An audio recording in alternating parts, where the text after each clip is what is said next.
All right. Welcome everyone. My name is Genesis. We are here with another Writing Support Center workshop. Today we're going to be discussing strategies for active reading and annotating. So just like with all of our workshops, we're going to be going over some strategies for something that's going to, for a skill that's going to support you in your classes. You're more than welcome to get extra credit on this. And if you want to get extra credit on this, there is a handout that accompanies this workshop. And so you're more than welcome to work on that handout while we're discussing some of the things that we're going to be discussing today.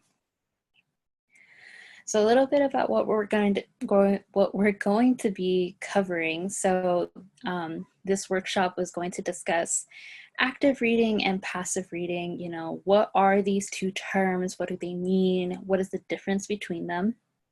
And then we're going to do a little activity regarding passive reading.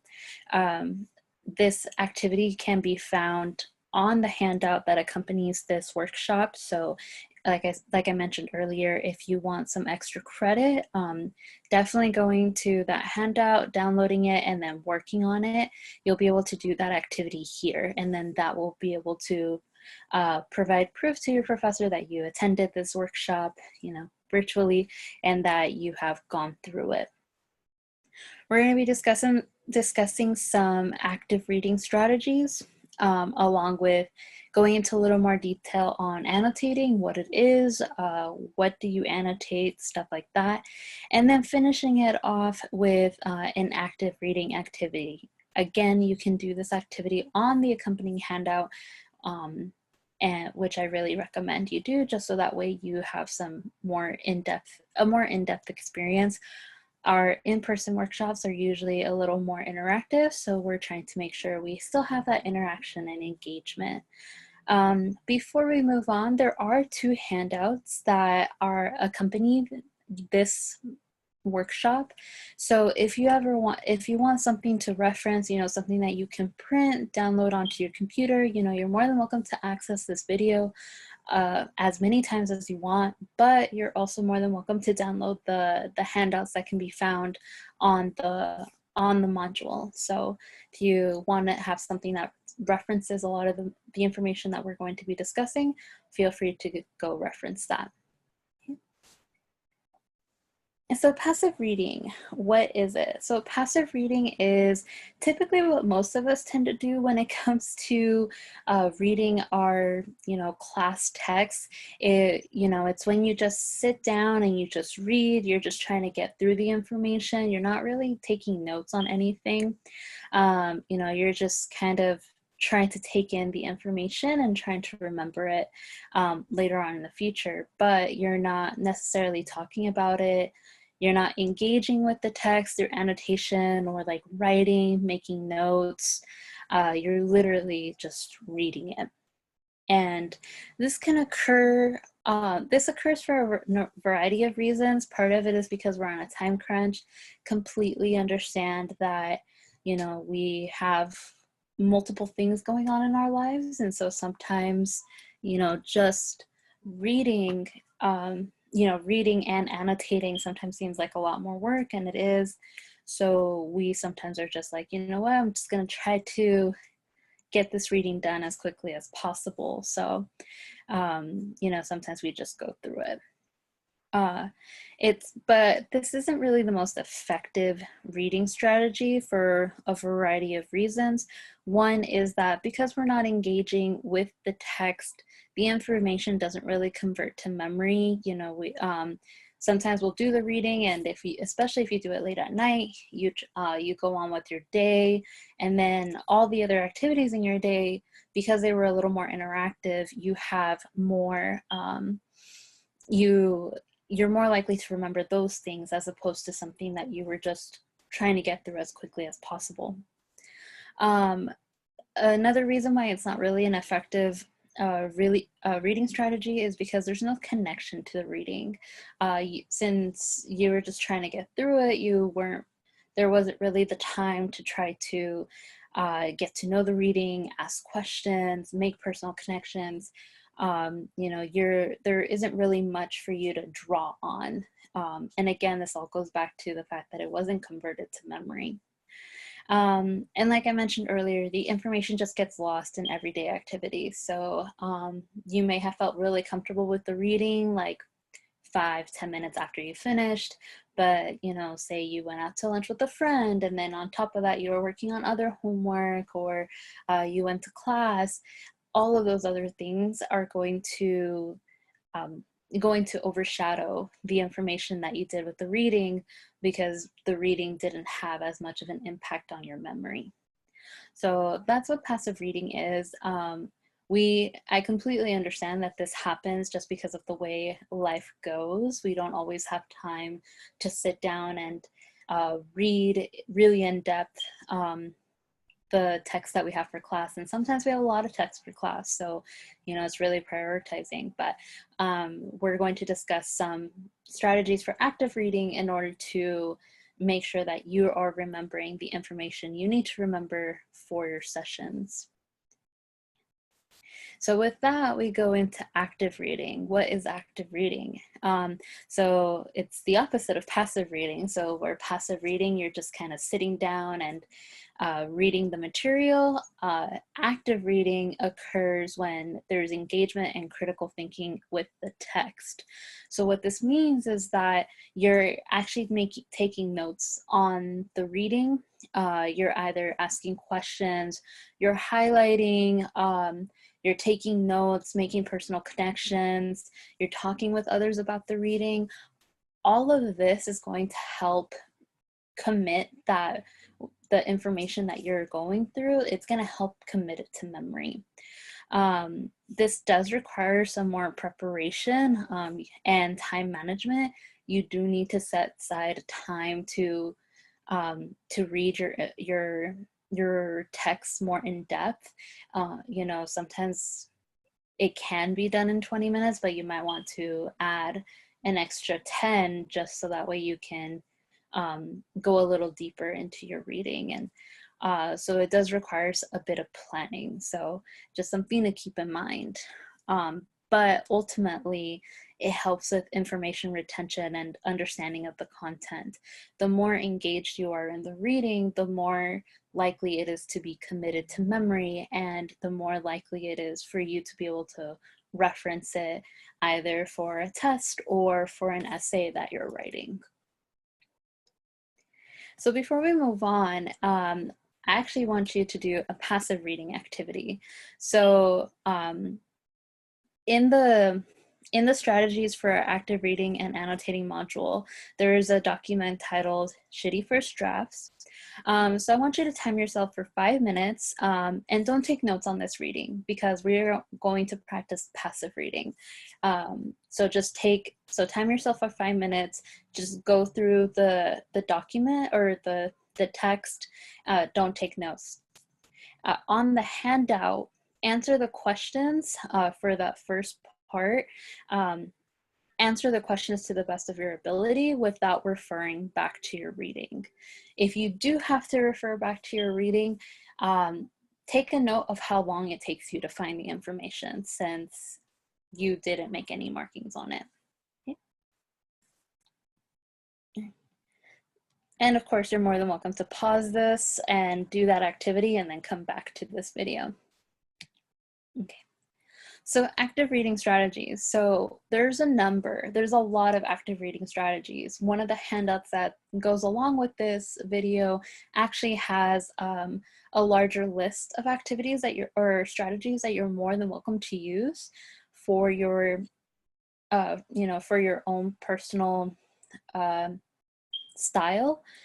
But I just chose I chose 4 that I think are probably the most used amongst students. And these strategies are all to help you better understand your reading and better remember the information that is being said.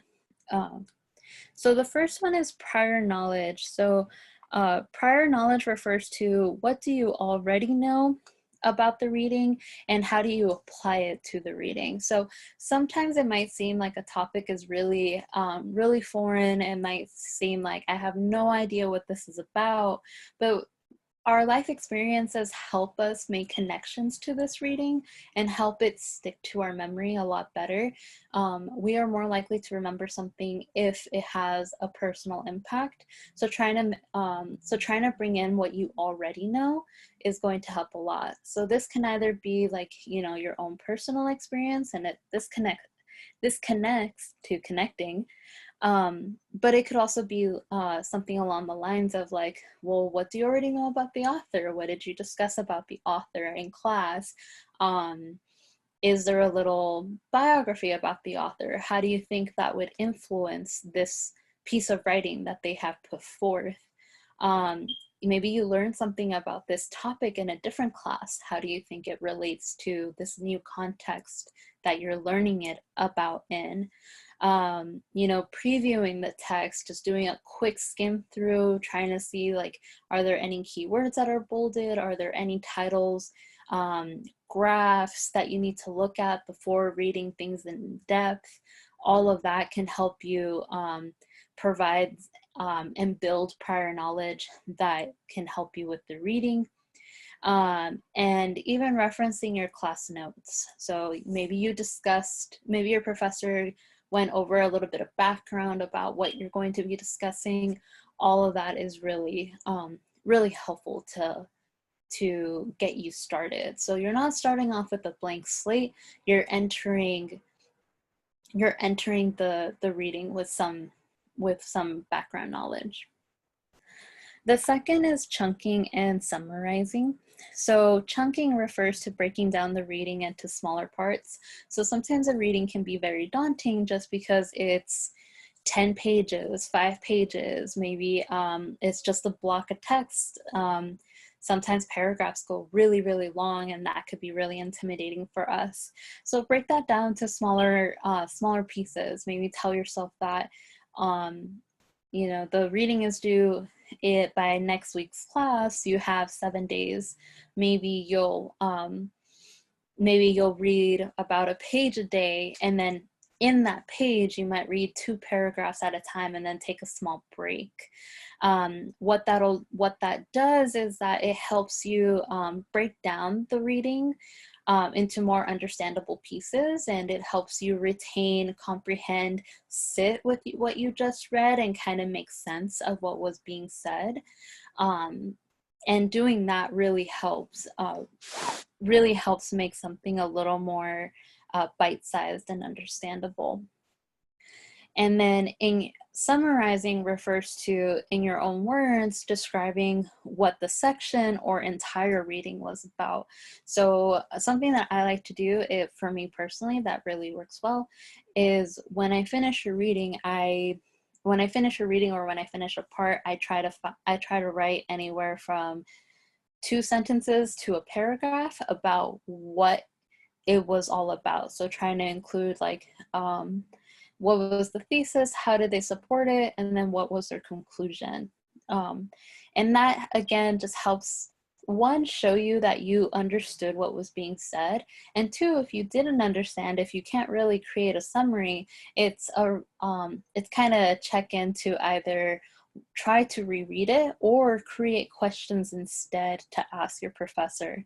And we're going to get to that, and that's one of our last strategies, and we'll get there in a moment.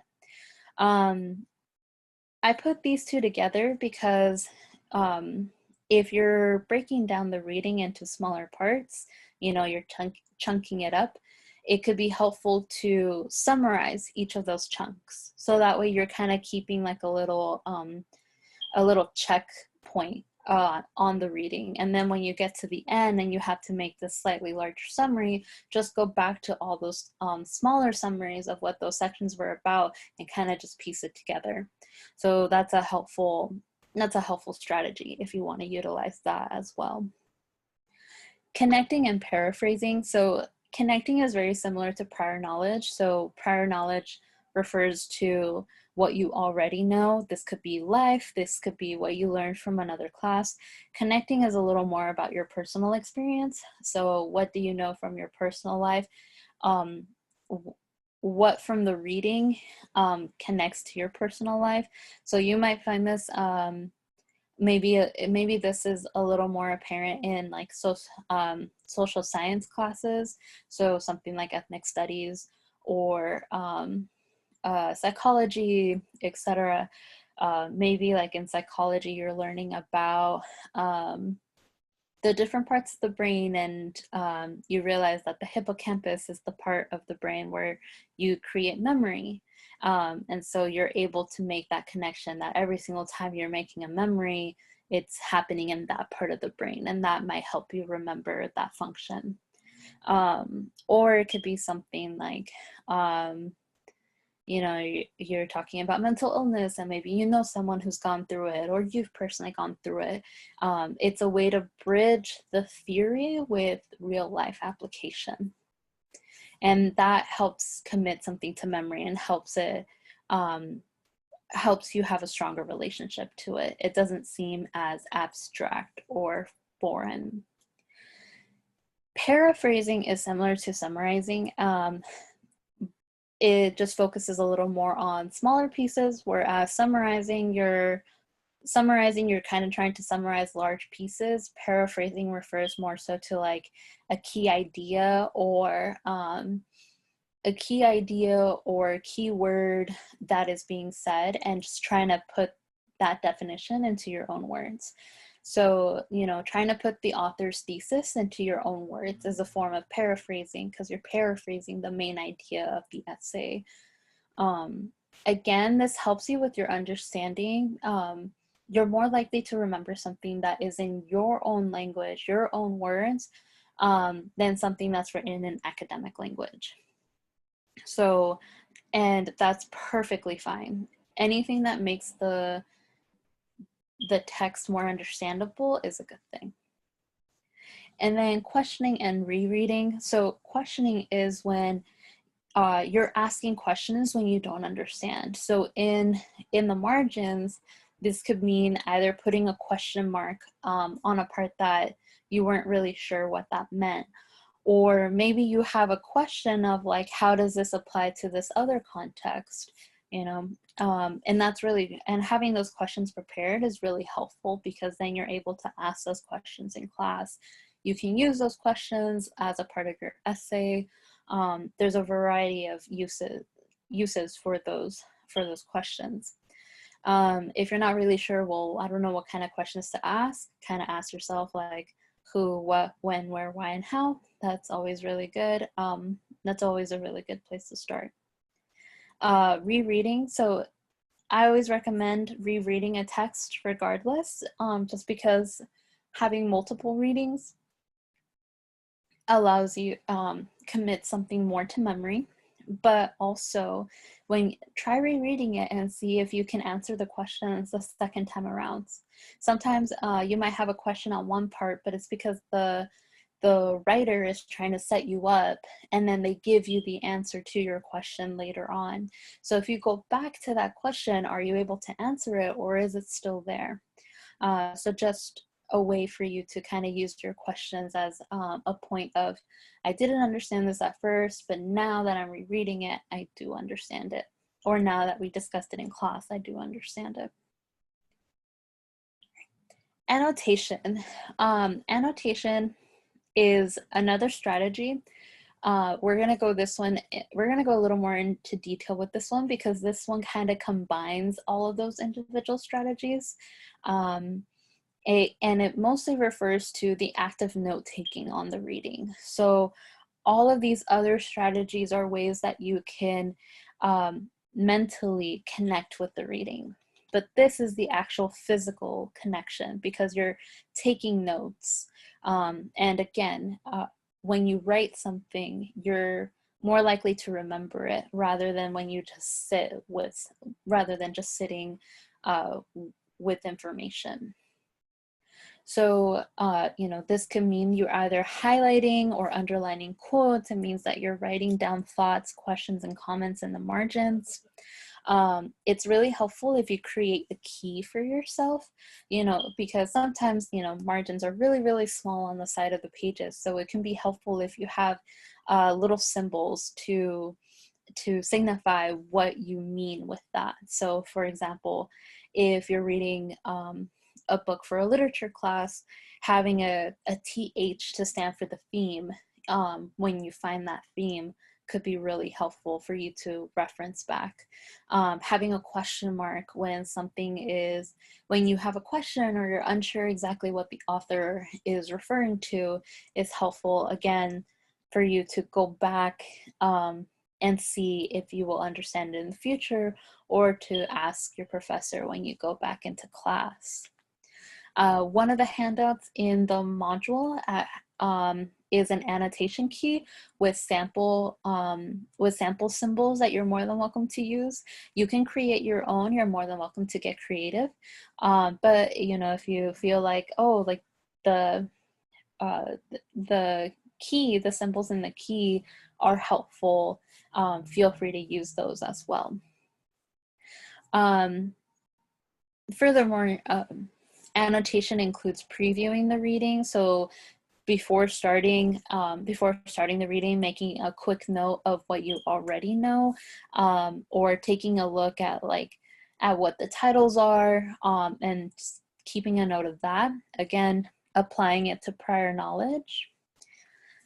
And then make sure that by the end of each page or each section that you're annotating, make sure that you're able to answer what were at least 3 main points that you just read, what is the purpose, and then how does the writer or author show that purpose. So this doesn't have to be at every page, it could be at every section, it could be at every chapter, but when you're annotating, it's not just a matter of let me just take notes. It's how are these notes, how are you interacting and really understanding the notes that you're making. What to annotate. So you don't have to annotate, so it's at the bottom here, but there's no need to mark the whole page. Actually, if you mark the whole page, you're not really making things easier for yourself. Another good thing about annotation is that you're just having a quick reference for when you're writing your essay, or when you're studying for a test. But if you mark the whole page, you're kind of indicating that everything is important, every little word, and it kind of muddles up that ease of reference. So we want to really make sure that we're annotating the most key important things. So some of those are any main ideas, arguments, examples, or results. So, this helps you keep track of the thesis in regards to the main ideas. How is the author supporting that thesis? What are their main arguments? What are their examples? Do their examples match what they're trying to prove? And for the results, does the conclusion match the argument? Does it change? Did they focus more on one thing as opposed to another, and then now you're kind of seeing gaps in knowledge? Those are things to kind of keep an eye out for. Another thing to annotate, again, anything confusing. If you have a question, that's totally fine. And it's sometimes other students might have the same question. So if you keep track of that, you'll be able to ask about it in class, and you'll remember what you want to ask. I've definitely been in that situation where I have a question that I want to ask the professor about the reading, but since I didn't make a note of it, I can't exactly remember what that question was when I'm in class in front of them. And then I remember after the fact, and it's just a lot harder to get in contact. So, keeping track of questions is a really great annotating strategy. Keeping track of anything that you find interesting, and that's completely subjective, that's completely up to you. Maybe you find it interesting that there's a recurring pattern, or maybe you find it interesting, something took you by surprise, the author mentioned something that you weren't expecting. Those are things to keep track of, because that can help you have something to reference in your essay. And of course, if anything is repeated, Repetition demonstrates emphasis and importance. So if you see a certain word coming up over and over again, chances are that word has to do a lot with the main point of this essay. Or if they keep stressing a main concept, again, it has to do a lot with how they're supporting their thesis. So keep track of those things. And then again, personal connection. So if you find something, going back to the psychology example, if you're in a psychology class and you're studying mental health and mental illness, and someone who's gone through something, and like that's a way for you to connect to it, like feel free to make notes of that, because that'll help you remember the information.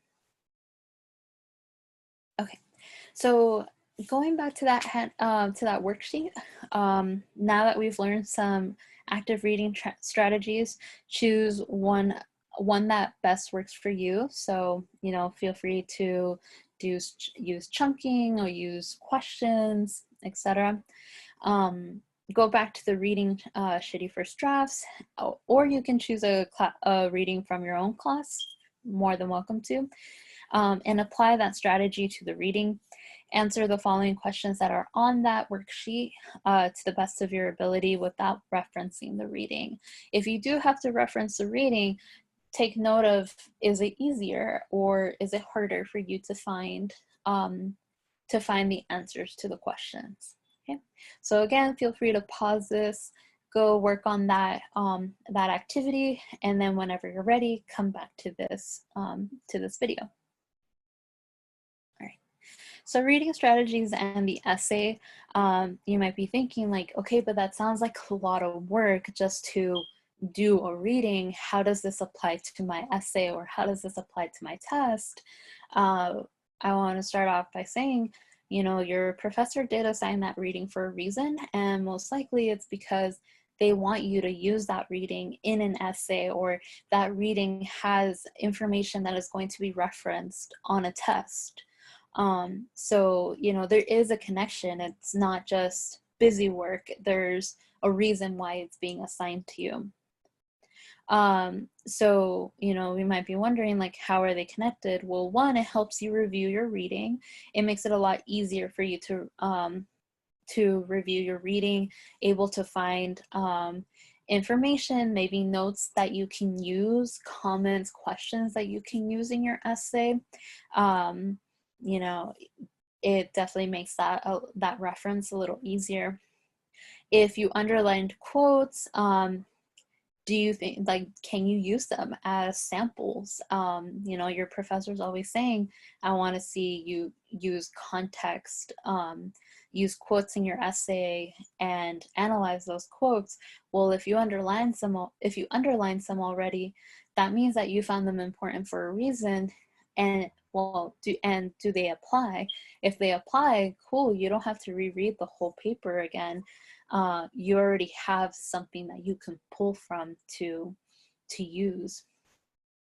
If you made notes in the margins, those notes can help you with analysis. So maybe you made a really interesting remark. There was something that was said and you were like, oh, this is interesting. This applies to X, and like I can see how this results in Y. So you can use that for your analysis. And you can kind of just, adjust it, make sure that it meets the essay standards. But yeah.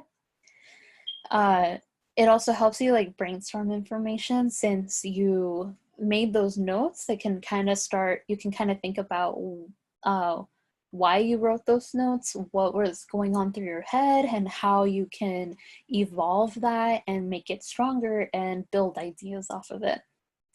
And of course, it can help you make connections with other materials. So maybe since that reading, you've read a couple other things that you feel are very well connected. Another author may have said something that supports something that was in that original essay that you read. That's a really great way for you to bridge ideas together, make texts talk to one another. It's a way for you to see how things in the class are connected, even though they're written by different people. and you can always use those connections in your essay. So just another strategy. Ask yourself, is there anything missing from the text? So after your review, while you're reviewing the reading, you know, just reading your notes, kind of think to yourself, like, did the author cover all the bases? Did they make note of all the things that they could have? Did they maybe not mention something because it wasn't really supporting what they were saying? You know, there are biases in writing. Were there any fallacies? So did a reading have maybe too much emphasis? Were they trying to appeal too much emotionally to the reader? You know, all those things. Were there just gaps in the logic behind the writing? And you know, sometimes you'll notice that as you're going through your notes. If you find that you have a lot of questions, maybe that's not so much because of you, it's maybe because the writer wasn't getting their point across clearly. So something else to think about, and something that you could potentially talk about in the reading or in your essay if your professor is asking you, did they support their argument well? Right. So we went through a lot of information, but in summary, there are a lot of benefits to active reading. One is that they help you better understand the information, and they help commit more your things. They help you remember the material a lot better. So that's definitely something that you can, that's definitely a reason why we want to utilize active reading strategies. They help you formulate ideas and make connections. So as you're making marks in the margins, as you're making marks in the margins, as you're reading other things, you know, you're starting to make those connections. And then of course, they provide a go-to reference for the essay. So it's a lot easier for you to go to notes, go to something that's already highlighted and underlined, rather than trying to remember that one quote that you remember, but because you didn't underline or highlight it, now you have to kind of like skim through the entire reading to try to find it. And that's a lot harder to do. So definitely recommend using active reading. Okay. Well, thank you everyone for watching. I hope you learned quite a few new strategies about active reading. Once again, I want to remind you that there is a worksheet that goes along with this, and there are 2 handouts that you're more than welcome to download and use and reference for your classes. Thank you, and I hope we get to see you again soon.